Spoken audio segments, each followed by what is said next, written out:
and I'm going to kick your butt next time I see you, and you better be ready to explain yourself. All right, I got to go. Love you. Bye.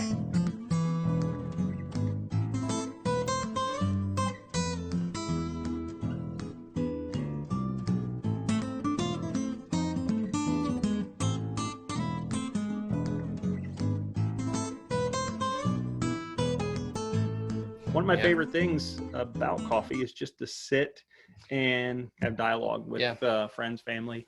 And we don't do that as a society much anymore. No, and I think with the rise of social media and this kind of online world that we kind of create, and then of course, after that, we're living in the COVID era. I think the plague, and so we're not not only are we not incentivized anymore, to get together and have coffee, we're actually de-incentivized, to do that. So I think. That's why, really, that's kind of why we wanted to start this show, because Dwayne and I have conversations all the time, right, over coffee.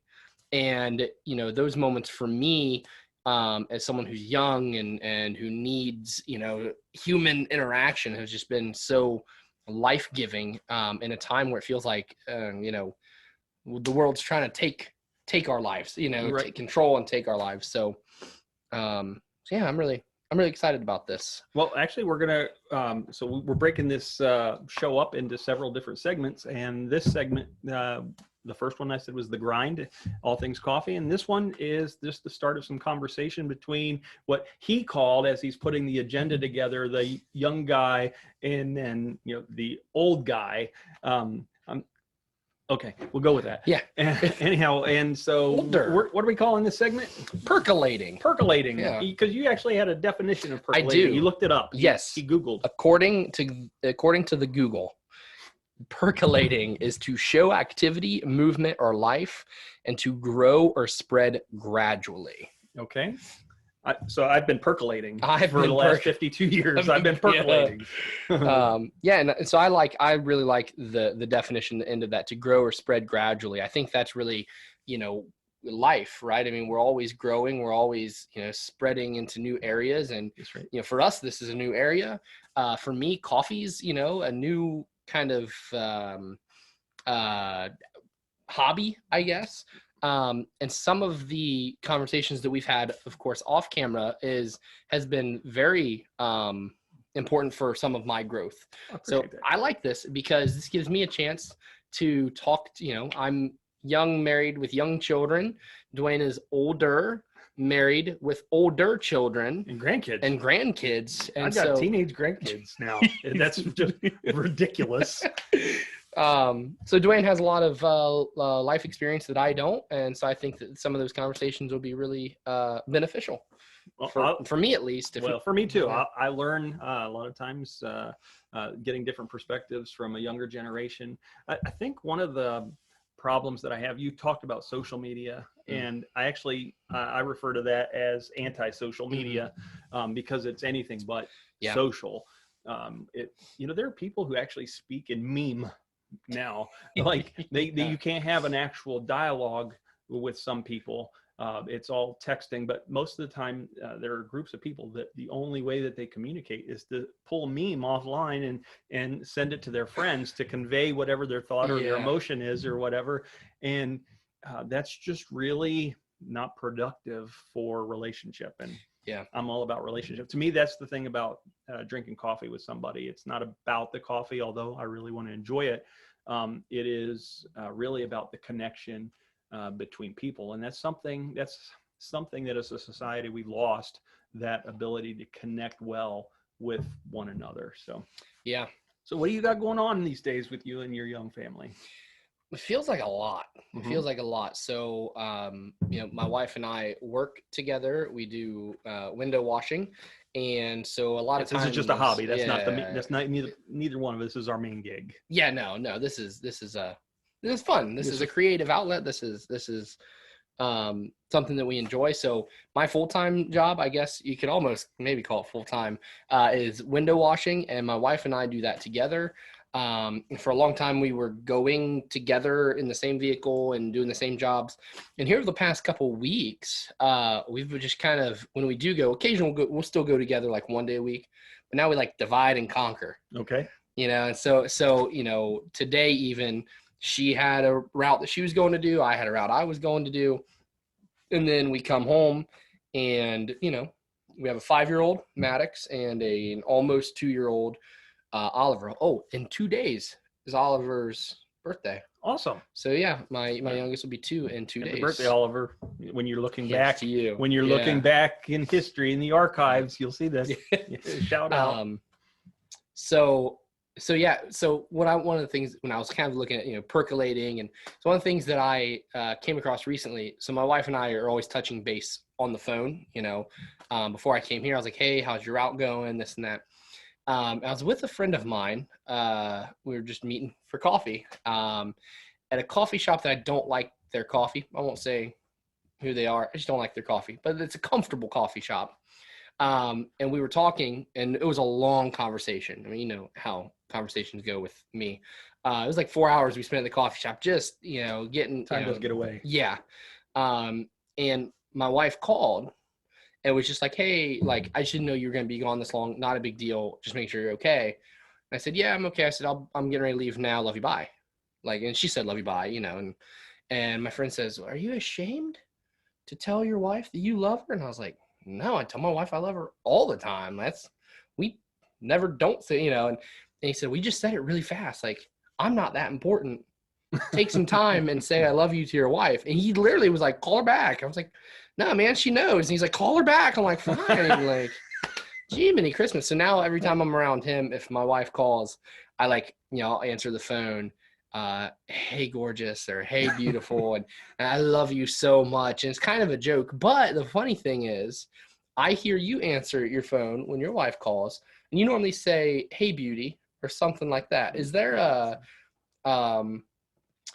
life lesson in that? Because, two separate kind of people in my life have said, one said slow down, and then I see you just taking that time to say that, go that extra mile. It's just not, hey, beauty. Well, she'll be happy that got publicized. I don't know, but yeah, that's my nickname for her. She's the most beautiful woman that I know, and I think as husbands, we can all do a better job of letting our wives know how much we appreciate them. I think sometimes we do get a little bit busy, and so it's love you, I gotta go, bye, kind of thing. But the other thing I see a lot of times, we use that word, and we talked about it in the last segment, we use that word love. Sometimes we say it almost out of a routine, or a habit. Love you, bye. And I was just watching a movie. I'm trying to remember the name of the movie right now, but the Courageous. If you haven't ever watched that, you should watch the Courageous. But the one police officer, he was talking to his wife, put her on hold, and then was talking to his captain, and then he said, love you, bye, to the police captain, and he said, oh. And sometimes we just say those words and don't really put thought into what it is that we're saying. And so I do think that when it comes to our wives, we need to be very intentional, which, by the way, is my favorite word in the English language. Intentional. It's, at least it's in the top 5.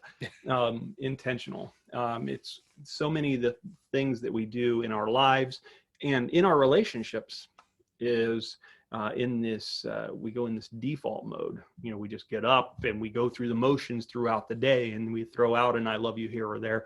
But it's when you look her in the eyes, and even when you're on the telephone with her, picturing her right there, look her in the eyes and tell her that you love her. I mean, and that's you have to slow down sometimes so that it is not it's not a habit. It shouldn't be a habit. Yeah. It should be an intentional act of showing, and don't just say the words either. Obviously, you spend time letting her know that beyond the words.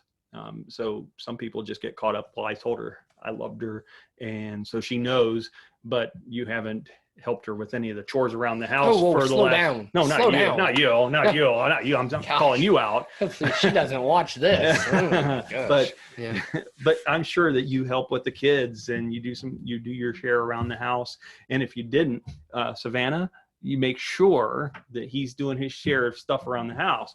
And so, we take some turns around here because it's not just about the words. Love is an action. Love isn't just an emotion. And so when you say it fast to your wife, sometimes it can just be the words. So make sure that it's words followed up with action, I guess. So hats off to your friend for catching you and busting you out on that.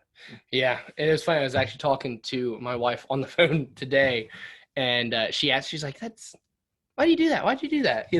Was it a joke? I said, no, it's not it's kind of a little bit, because when I'm around him, I'm like, I love you so much, beautiful. You're the, but it is funny. She did notice it, and I think that it's funny because I say love you a lot. Like my family growing up, even if my mom, let's say my mom and I were really mad at each other and I was going off to bed, even if it was like, I love you night. And we still I just grew up like never go to bed without saying I love you. Right. And so, that was something that my wife, I don't think really grew up with, because a lot of people, I just don't think a lot of people, say that, a lot. Right. I know I have a couple in my head that I'm close with that I almost never hear the husband say I love you when they're leaving or on the phone. I'm like, okay, all right, bye. And I'm like shocks me. I'm like, what happened? Right. What? You can't do that. You can't not say I love you.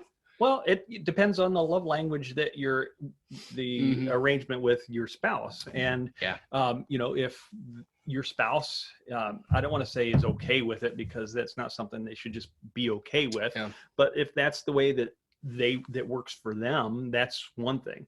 I would just suggest that as a husband, we make sure that it's not just something that works for them because she's just gotten used to it, but that's really her preference to not hear that. But I know so many people who say the words, but they don't follow it up with anything that resembles that love. And I also know it's interesting to me about how many guys don't even like to say that word. They feel, I don't know if they feel like it's a feminine thing or if it's just not macho enough or whatever. But as long as we've known each other, you've probably heard me tell you I love you multiple times, and I'm comfortable with that. Because there's a lot of people in the world that have never heard that they're loved. Yeah. And if you're around me, that's my mission in life, is to love the person in front of me. Yeah. And my mission is to cause everybody that I come into contact with to know that they make a difference, that they matter. And that they are loved, that they are appreciated. And you have to use words. You can't just do actions. You have to also say it. Yeah, it's funny you're saying that. It brings back this memory from like when I was in high school, because I've always said I love you to my like my parents, my sister, like I always say I love you to them. But I was with a friend of mine, and his mother was driving us around, and his sister was dating a guy that was kind of maybe a little bit abusive, and the mother. Now listen, this family, obviously I can't say their name, but this family. Like, if I get in a fight, I want them on my side. Like, they're one of the first phone calls I'm making because they're a big family, big scrappers, a big military family. Like, they're stick up for the people that they care about. Oh, yes. And the mother was on the phone with her daughter's boyfriend, and she was tearing this guy a new one. She was cussing and she was telling him she was going to whip his, what. And just going on. And I'm in the back seat and it was entertaining. We were going through a drive-through too. She's like, hold on just a second. And she orders food. I'm going to eat it. Oh man. And we were pulling up to the window and she goes, I'm busy. I'll talk to you about this later. Love you. Bye.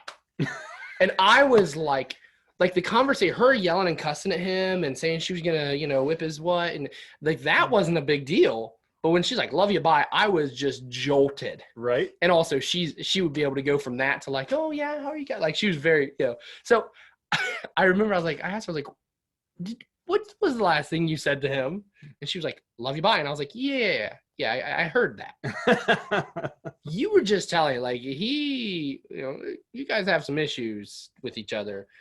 Why did you say love you, bye? I was and she goes, well, listen, she goes, I'm really upset with him right now, but ultimately, if he were to die before the next time I see him, I would at least want him to know that I do, That's she's right. like, I'm mad at him. She goes, and I could beat the crap out of him right now. But she goes, I just think that, and they do everyone. So they tell everyone they love you, bye. Yeah. And so me and my buddy, and so that's, I think, kind of how it started with me saying love you. Cause I love you, man. I say love you a lot to people I care about.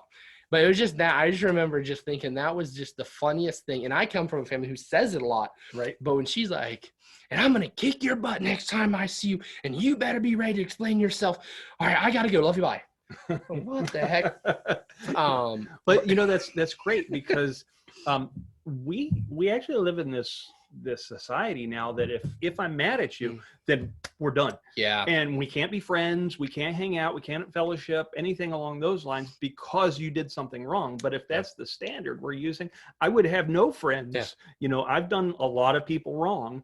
And hopefully I've made amends to everybody, and people recognize that I learned from my mistakes, and they've made their fair share of mistakes and things like that. And if we just write off people when they don't say the thing that we wanted them to, or they do something that offends us, we have a bunch of people that are thin-skinned that are walking around offended all the time. And it starts here in our own homes and in our own small communities that, if my friends get offended at me, I want to have a good enough friendship that they can say, hey, that thing you did, it really bothers me. Yeah. So we can talk it out. And I believe that most of the people that I hang out with, we're mature enough that it's not going to be, well, if you don't like it, too bad. Yeah. And it has to be, we live in this very shallow idea of relationship. As a society. Everything is so surface, so shallow, and I'm so sick of that. Which is one of the reasons I wanted to do this, because we can have real conversations about real things, and maybe even show some people how to do that. We don't understand what it means to dig roots in. We think of people as disposable. Our friendships are disposable. Well, if you don't like it, I won't see you again. And that's a sad state of affairs. We need to really let people know that, even like the lady you said, even though I might be upset with you right now, I'm going to get over it. You're going to do better. And we can come back in. A lot of times what I've found is that when maybe you have a disagreement, or you've had a really serious argument or something with somebody, that if you can stick to it, and I'm going to tell you, for you and Savannah, think about back to, you've been married how long? Oh my God. Do I have to edit this? Yeah, I'm going to have to edit this. We've been married 8 years, coming up on 8 years. How long have you been together? That's what it threw him, because he didn't know what answer he was 12. supposed to give. So he knew 12 right off the bat. So they've been together 12 years. And in 12 years, you've probably had some serious arguments. But once you have that argument and you come to a resolution to the argument, if you do it right, you actually come out stronger. What I've seen a lot of people is where they kind of reconcile, and I use quotations, they reconcile, where they just kind of, well, I guess that's the way it is. And they might be moving forward, but they didn't really have that true reconnection. But when those who do really reconnect, they do come out stronger. If you're not coming out stronger, you're chipping away, coming out in your, at one point, you're going to end up with a relationship that the next offense is going to be the one that, causes everything to end. Right. But when you are intentional about making things right, when you can love the person in front of you, even when they are kind of being a stinker, or even if they've done something wrong, you can come out of that and have a stronger friendship, a stronger marriage, those kinds of things. I mean, we don't throw away our kids when they get, would we get mad at them, right? Oh, we don't? Right. No, right. We don't. Yeah. But we tend to want to do that with people sometimes. Yeah. Because I think, most of the time, if there's an argument or dispute, a lot of times it comes down to throwing away our own pride, because even if the other person is in the wrong, I think for the most part, it takes two to tango. That's right. Right. At some point, in an argument, so, well, maybe I did this, but you did this. And we don't want to concede that, that moral high ground of, well, maybe I did, but that doesn't matter. You offended me. Right. And so, I think that's one of the things with anytime I've been in my wife and I've had intense fellowship, we'll call it that, heated discussion. Most of the time, even if she is wrong, which is rare, a lot of times there's at least something that I have to change too. And so I think that's a really good, a good point. Just, stick through it, stick through those conversations, put away your pride and ego, and deeper relationships form. And deeper relationships, I think, should be our goal, right? I think absolutely. That's the most fulfilled you'll be is when you have a deep relationship with someone and you can share your life together. So I really think that's good. Yeah. Thanks for the advice, old timer. Okay, whippersnapper. Hey, this has been Coffee with Dwayne and Jesse. I'm Dwayne. I'm Jesse. Be well. Do good. Drink good coffee.